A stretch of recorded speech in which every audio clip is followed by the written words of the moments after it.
welcome back to Armored Academy of Arizona. Friday, we got another video to take a look at. I'm gonna just play this thing, we can go over it afterwards, but before we get started, here's Matt, Rick, and Jeremy from Armored Academy of Arizona, and they're fighting Aaron, Savage, and Thorn from New Mexico. So let's get into it. Got the matchup. Jeremy being dodgy. I'm trying to lock down that halberd. Oh, nice slip. Now they're backing into a corner looking for some safety. Matt's tying up that falchion. Thorn's confused. Who's he gonna fight now?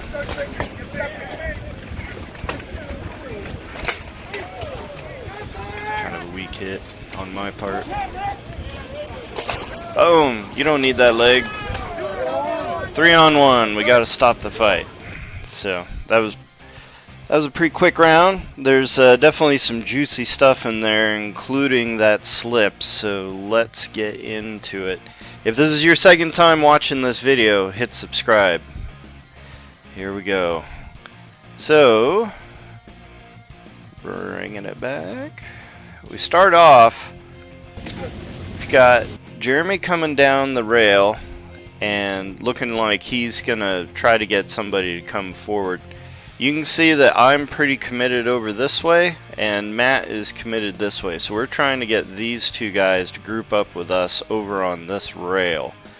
This is a tactic to isolate this guy off to the side. Now we have the benefit of knowing these guys, so we know that Aaron doesn't like to run around the list a whole lot. He likes to sit in a corner and let people hit him because he's very hard to take down. These two guys are a little more dynamic, and so we were going to try and lock them down on the rail. That was the initial plan. Of course, plans change immediately. So we're coming down. Jeremy's being cagey. So, you know, Jeremy's trying to create openings. So he's backing up. He's trying to get somebody to turn their back so that he can get them in the back.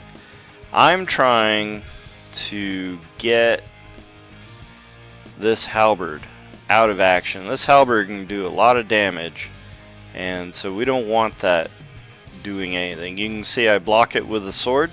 A lot of people you know, they don't view one-hand weapons as being that good because they don't do much damage, but they are great tools, and I really like this little messer. And you can see I catch this halberd with a messer, and I mean, it's nothing. That big old halberd did no damage to my messer. Now the haft has a ding in it. Enough of those, and that'll be the end of that haft. You can see, if you watch, you can see Jeremy kind of sucking Savage into the backfield. That's good and bad. So it's not great to have an enemy in your backfield because they can come up behind you. You know, if you're not looking, you don't realize that's happening. But on the other hand, it generates a gigantic hole here that maybe Matt could shoot through and get into their backfield.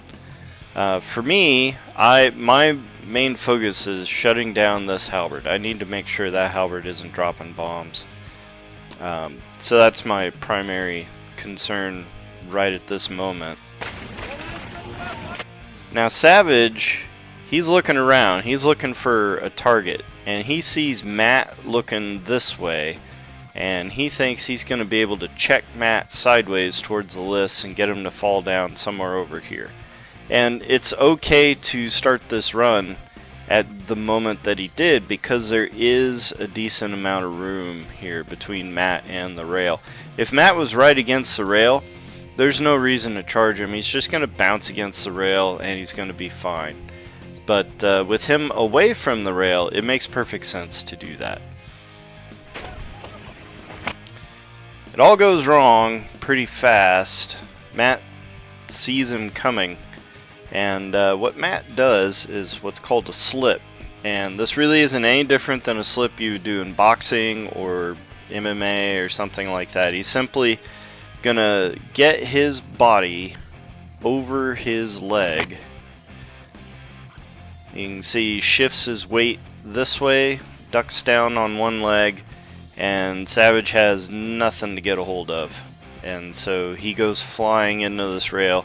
He's got a little bit of a trip here, but I mean, really, he was committed to that hit. If he'd actually landed it and Matt fell over, Savage would have still gone over.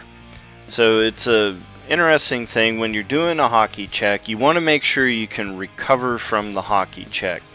I'm guilty of this myself. I get so committed to that hockey check that I can't stop my forward momentum and I go down too. That's just trade at that point. That's no good. So Matt slips this. Savage does a header into the rail. Let's see what happens next.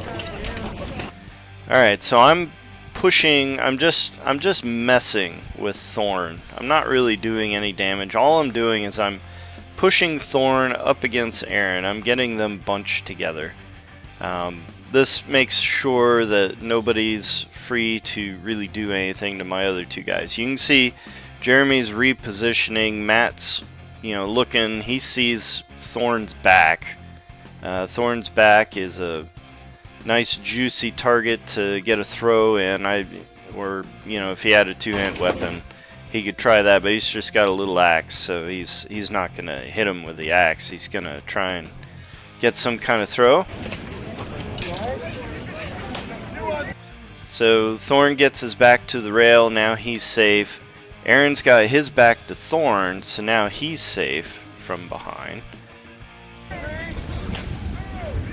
So Matt just very casually grabs Aaron's falchion. So now Aaron doesn't have a weapon. Furthermore, if he doesn't want to lose it, he has to come with Matt. Or pull it out of Matt's hand. That is not easy to do. Meanwhile, Jeremy's sitting here with his own grand falchion, hammering away at Aaron. Now Aaron's armor is very good. It's thick. Still hurts. It's not much fun to get hit. So now, Matt managed to pull Aaron down over this way, and that left Thorn open to catch one of those falchion hits from Jeremy. And you can see it's effective because right away, Thorn, he's focused on me, his eyes are this way, he's locked up with me. Jeremy hits him, and immediately he's looking over this way. What just hit me? That wasn't fun. I've got that halberd locked up. He's kind of stuck. And I'm looking over here, and I can see Aaron's starting to get Matt locked up. So I gotta make a choice. Do I hang on to that halberd, or do I try to save my buddy? That halberd sucks, but Jeremy's there. He can do stuff about it. So I make the decision, come over, help Matt.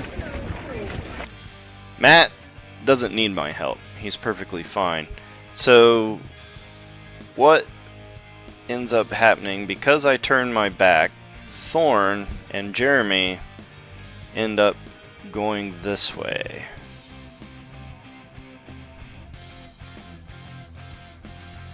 So now Thorn's back is to me. This is a prime opportunity. This is when I should be doing what Savage just did. I should be flying in and hockey checking the daylights out of him. And I didn't. I do this crappy, no damage, low effort little hit. Watch. Dink. Not very good. I mean, he was moving forward, and if I'd really committed harder and gone faster, I could have rung his bell a little bit better. But I didn't, and I was probably tired. But the effect of it is he now knows he's in a 2-on-1. So he's pushing Jeremy, and I'm thinking, well, do I stick with him, or do I try to get Aaron's back and help Matt? So I'm reassessing, and I see Jeremy slip out of there. I see Thorn is recovering his halberd, and so I think, oh, I'll switch with Jeremy. Jeremy's coming this way. He's gonna do something to Aaron. So Jeremy, he doesn't finish his charge. But you can see that I do a chop kick to the inside of Thorn's leg right here. And it is pretty effective. I'm a big fan of chop kicks. So you can hear the clunk. When that happened, I pretty much turned Thorn's leg off. And then I laid him down on the ground. So he was tired from pushing Jeremy around. And he was tired from all the other stuff that we were doing. I mean, I'm tired too. I immediately get on that rail. I'm like, yep, taking a break.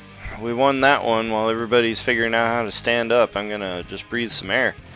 But everybody's tired. I run up, I kick Thorn in the leg. His leg kind of goes numb. He's already exhausted. It hurts, and then I grab his head and pull him down. So, when you're really, really tired, it's, you're fighting yourself as much as the opponents. And that's kind of what happened here. So, everybody's coming over. You alright? You good? Looks like you hurt. And he was okay.